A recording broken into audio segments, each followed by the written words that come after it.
Starbucks, est-ce que c'est l'action qu'il faut acheter? Probablement, peut-être. On va voir ça dans cette vidéo. C'est parti.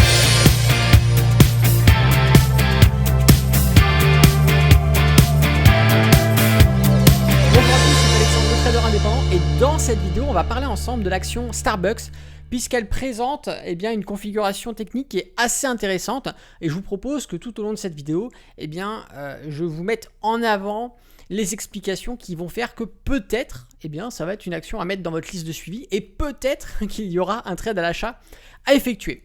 Alors déjà, on va regarder un petit peu en termes de journalier, ce que ça donne. Rien de bien compliqué. On se retrouve sur un gros niveau, un gros niveau de support. C'est les 110. Ici, les 110, vous voyez qu'on a touché une fois. Alors déjà, on avait travaillé en tant que résistance, quand on était courant février 2021, courant mars 2021. Enfin, en avril, on arrive à casser cette résistance et on revient en faire un support, zone de support sur le 28 avril.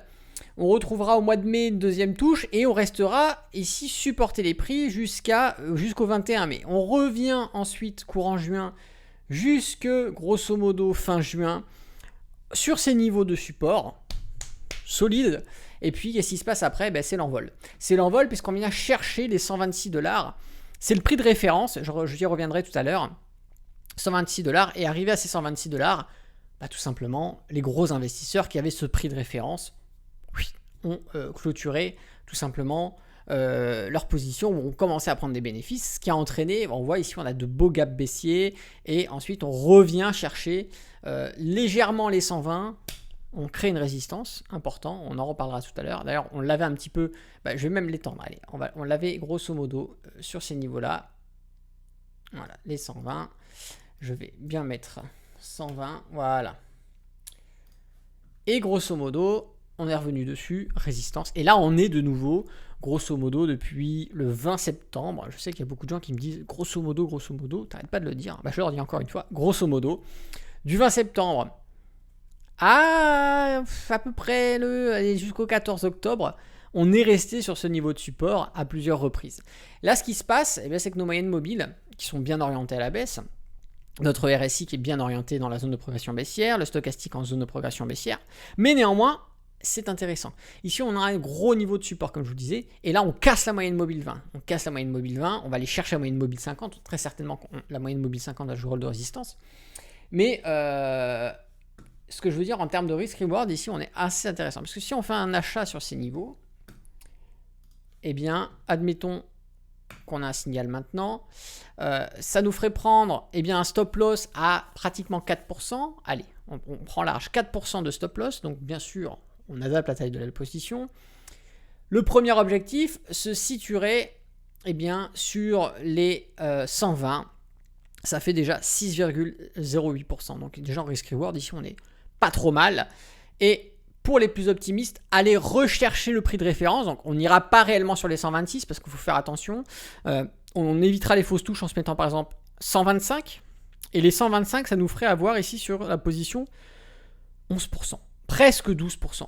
Quasiment 12% de profit actuellement là si on rentrait maintenant. Alors là c'est le graphique journalier, mais je vais vous proposer qu'on descende sur le graphique horaire pour essayer de mieux comprendre un petit peu le contexte.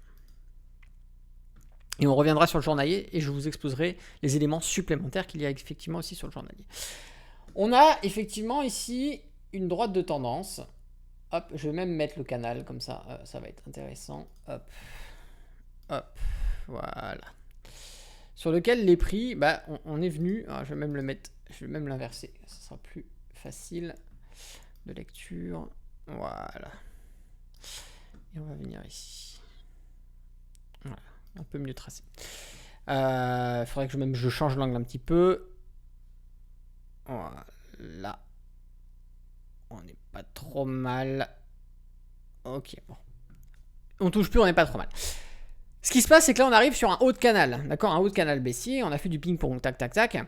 Ce qui est assez intéressant de voir, c'est qu'effectivement, quand on faisait du ping-pong, il y a une bonne partie où on restait bloqué, on allait chercher la zone de neutralité sur le RSI, on restait bloqué en zone de progression baissière. Et vers la fin, on a commencé à tricoter. Nord-sud, nord-sud. Et là, ce qui se passe, c'est qu'on est venu s'appuyer sur la zone de neutralité pour en faire un support et rester en zone de progression haussière sur le RSI. C'est ce qui peut donner la puissance. D'ailleurs, on le voit, les grosses bougies qu'on a ici, celle du 18 octobre 19, celle du 18 octobre, de la séance du 18 octobre, on a de très grosses bougies, on casse les derniers plus hauts. Je vais vous mettre les derniers plus hauts ici. Hop là. On casse les derniers plus hauts. Donc on a encore ici le haut du canal baissier qui va jouer rôle de résistance, et donc c'est cette zone-là qui est à surveiller pour rentrer en position pour moi. On a le stochastique croisement haussier, zone de progression haussière, ok. On est bien orienté ici. Donc là, ce que je voulais vous montrer, c'était ce que l'on avait sur le 1 heure. C'est pour ça que je vous dis pas de précipitation. On va repartir sur le journalier. Le journalier, on va mettre en évidence, effectivement, on va avoir également une résistance oblique que l'on va avoir sur ces niveaux-là. Hop. Je vais enlever le canal baissier, comme ça gêne personne. Et donc, cette résistance oblique va pouvoir également jouer rôle de frein. On risque d'avoir une résistance sur son contact. Mais il y a quelque chose d'assez important qu'il faut prendre en compte, c'est qu'on arrive sur la zone de neutralité. Donc ici, deux choses. Soit on rebondit sur cette zone de neutralité, on récupère un mouvement baissier, ce qui ne serait pas illogique. Avec ce croisement, moyenne mobile 20, 50, toujours baissier, ça se trouve on va faire un retour dans la zone entre la 20 et la 50 pour reprendre un mouvement baissier, mais néanmoins la zone de support ici elle est très puissante, c'est ça que je veux dire, c'est très puissant, et surtout par rapport au prix actuellement on cote, on est à peu près à 112, 113, le prix de référence il est à 126. Donc ici par rapport au prix de référence de là où on est, on a à peu près... c'est pratiquement l'objectif qu'on a vu, mais un peu plus, on a 12-80% de décote. Donc ici, on a vraiment, je pense, un trade intéressant à prendre. Donc c'est un actif qu'il va falloir surveiller. Il y a des zones de frein, effectivement. On va avoir la moyenne mobile 50, on va avoir la droite de tendance. Ensuite, on va avoir les 120 et les 126. Donc premier objectif 120, deuxième objectif 125 pour éviter les fausses touches. Mais effectivement, ça risque d'être un trade qui va travailler. Ça va travailler sur le haut du canal baissier, donc la résistance oblique du canal baissier en 1 heure, la résistance oblique en journalier, et puis après les différents niveaux, les 120, les 126.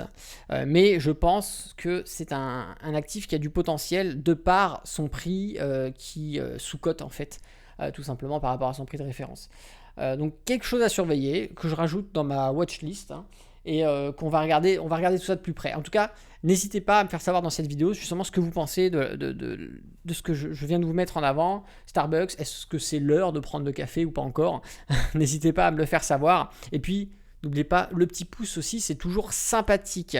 Et puis, si le trading vous intéresse, en haut à droite s'ouvre une petite fiche. Vous avez aussi le lien dans la description. Il s'agit d'une vidéo qui est totalement, une formation qui est totalement offerte.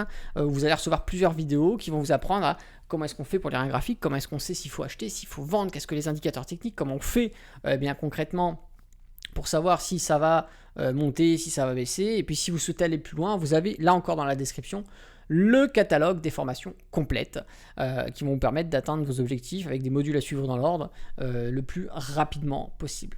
Voilà, c'est Alexandre, le trader indépendant. Moi, je vous dis à bientôt pour une prochaine vidéo. Et d'ici là, tradez bien sur les marchés financiers. Ciao!